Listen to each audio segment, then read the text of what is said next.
Ibu absen dulu ya. Iya, Bu. Sutrayu, hadir Bu. Ibu Tanti, hadir Bu. Aglomerasi, hadir Bu. Ibu Indira, hadir Bu. Ya, baik. Yang Alhamdulillah, hadir Bu. Baiklah, teman-teman. Anak-anak ada yang tahu nggak sekarang kita belajar tentang apa? Nggak tahu, Bu. Tahu. Baiklah, sekarang kita belajar tentang teks ulasan. Ada yang udah dengar belum tentang teks ulasan? Belum.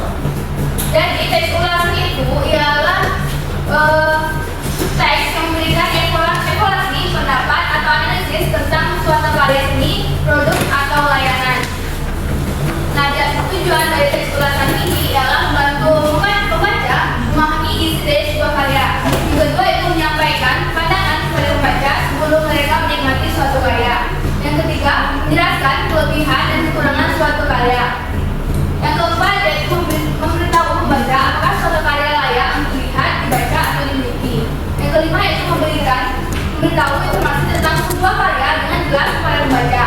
Yang keenam yaitu memberitahu pembaca perbandingan karya yang jelas dengan karya yang lain yang serupa. Nah, adapun suku dari teks ulasan ini ada identitas karya yang berisi tentang judul, penulis, nama penerbit, dan terkaitnya. Selanjutnya itu ada orientasi yang berisi tentang karya yang dibahas, menarik perhatian puas dari berbagai kalangan. Yang ketiga itu sinopsis. Sinopsis ini berisi gambaran atau ringkasan cerita atau konten yang sedang diulas. Yang keempat itu ada analisis. Bagian analisis menjadi inti dari ulasan. Terdapat analisis karya seperti karakter, plot, tema, gaya penulisan, unsur deskripsi, dan latar. Yang kelima itu evaluasi. Nah, suku dari terakhir ini berisi kelebihan dan kekurangan suatu karya dan memberikan kesimpulan tentang keseluruhan nilai atau kualitasnya.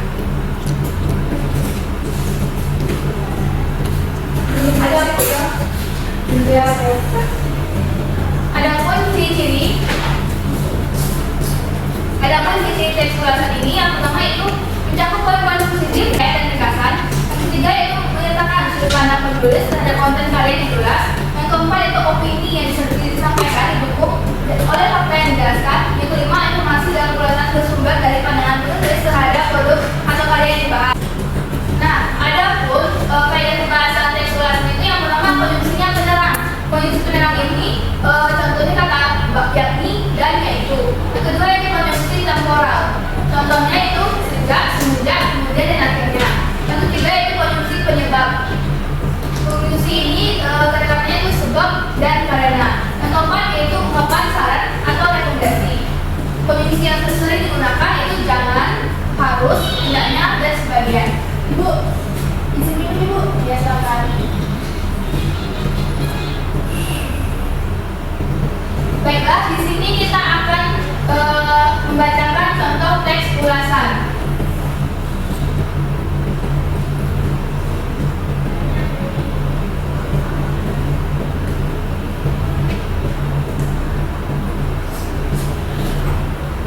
Ada bisa tolong Ibu untuk membacakan teks ulasan tentang ateis? Saya Bu. Mantap.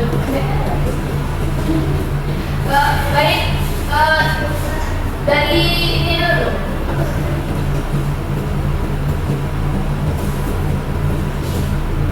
Mantap Bu, mau baca. Bu, saya untuk kamu Bu.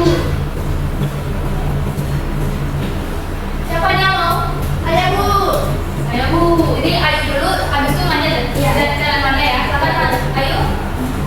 Maju dulu Pak ya. Boleh baca di situ saja sampai.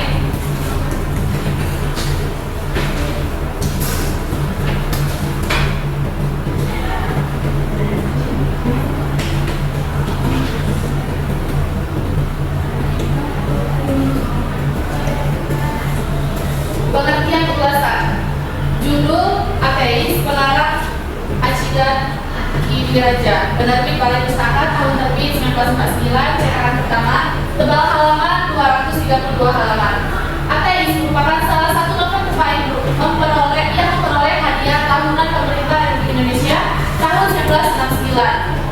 Menerjemahkan novel ini ke bahasa Inggris tahun 1972, sementara itu si Jumat Jaya mengangkatnya ke layar perak tahun 1974 dengan judul yang sama. Novel ini menceritakan perjalanan hidup tokoh Hasan. Dari kecil ia dididik menjadi anak yang soleh, ia begitu taat beribadah. Begitu juga dari orang tuanya adalah pemeluk Islam yang fanatik. Orang tua Hasan menyekolahkan di Bulog. Di sekolah itu dia bertemu dengan seorang gadis cantik yang bernama Rukmini. Hubungan keduanya semakin akrab. Mereka saling jatuh cinta. Rupanya, kisah cinta mereka tidak bisa berlangsung lama. Oleh orang tuanya, Rukmini disuruh kembali ke Jakarta. Ia akan dibina oleh seorang saudagar kaya raya yang menuruti nasihat orang tuanya dengan menerima binaan saudagar kaya raya tersebut meski pernikahan itu tidak disertai dengan rasa cinta. Kejadian itu membuat hati Hasan hancur. Ia menjadi frustasi untuk menghilangkan bayangan Rukmini dari hidupnya. Ia mengikuti aturan terdekat seperti yang telah lama dianut orang tuanya. Ia semakin taat beribadah, akan tetapi kehidupannya berubah ketika dia bertemu teman lamanya, yaitu Rusli. Temannya itu datang bersama seorang wanita cantik bernama Kartini. Dia adalah perempuan modern dan pergaulannya bebas. Dia juga seorang janda. Ternyata sejak perjumpaan itu Hasan menaruh hati kepada Kartini. Alasannya, Kartini memiliki karakter yang sangat sama dengan Rukmini.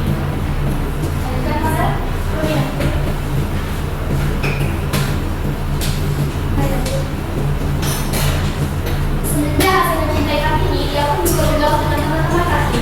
Hasan mencoba untuk menyadari Kartini dan Rusli dengan memberikan cara-caranya. Akan tetapi, karena Rusli juga pada bicara, mungkin dialah yang berbagi mengenali Hasan. Tanpa disadari, pemikiran-pemikiran Rusli bahkan di kepala Hasan.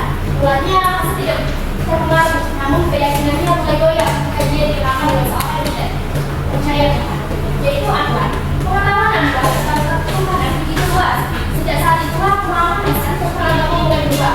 Ia mulai meragukan keberadaan Tuhan. Hasan semakin tersesat dari agama. Pergaulannya semakin bebas. Ia kemudian menikahi Kartini. Pernikahan mereka didasarkan atas rasa suka sama suka. Pernikahan mereka ternyata tidak bahagia. Menghidupkan rumah tangga mereka berantakan. Pergaulan Kartini semakin bebas. Lama-kelamaan Hasan cemburu karena hubungan Kartini dengan Anwar semakin dekat.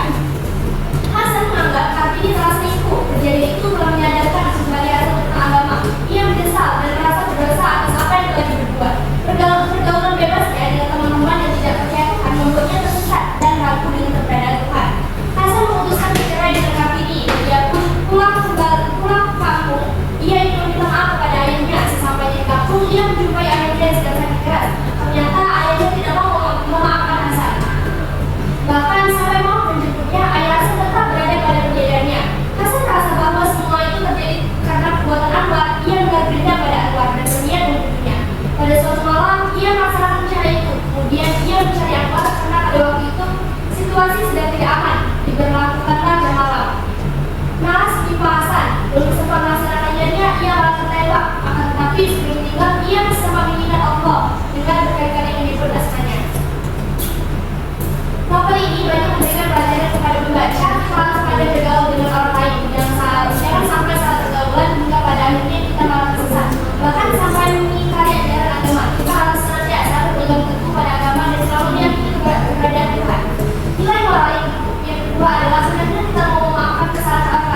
satu ya penulis, tahun terbitnya, jumlah halaman,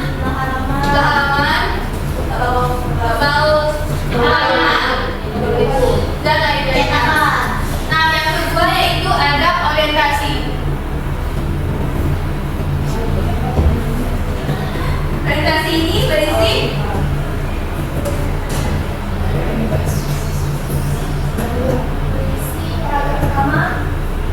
yang dimana teks orientasi ada dalam paragraf pertama teks ulasan dan dijelaskan bahwa apa yang dibahas menarik perhatian luas dari berbagai kalangan. Misalnya menyebutkan penghargaan yang diperoleh atau jumlah penonton. Yang ketiga yaitu sinopsis.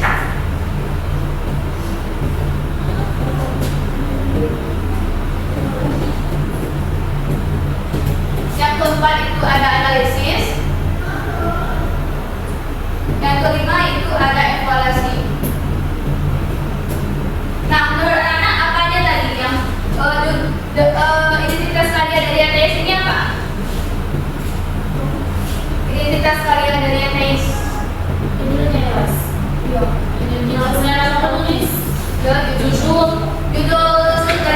Judul bukunya itu ateis. Pengarangnya siapa? Ahmad. Penerbitnya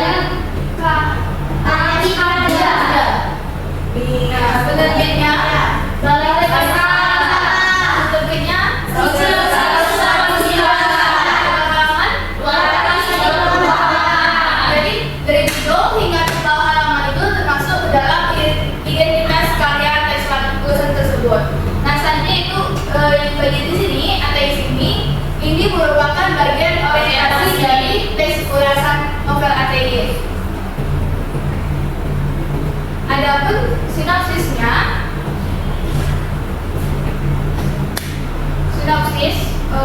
bagian teks ateis ini itu termasuk ke dalam ini. Novel ini menceritakan perjalanan hidup tokoh Hasan. Ini termasuk ke dalam sinopsis.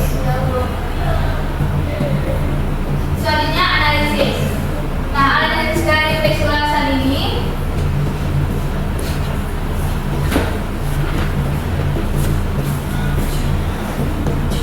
cerita yang ini ya.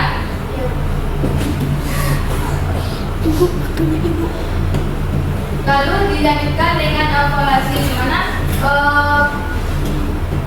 sang yang mengulas teks ini memberikan evaluasi apa saja untuk novel ateis.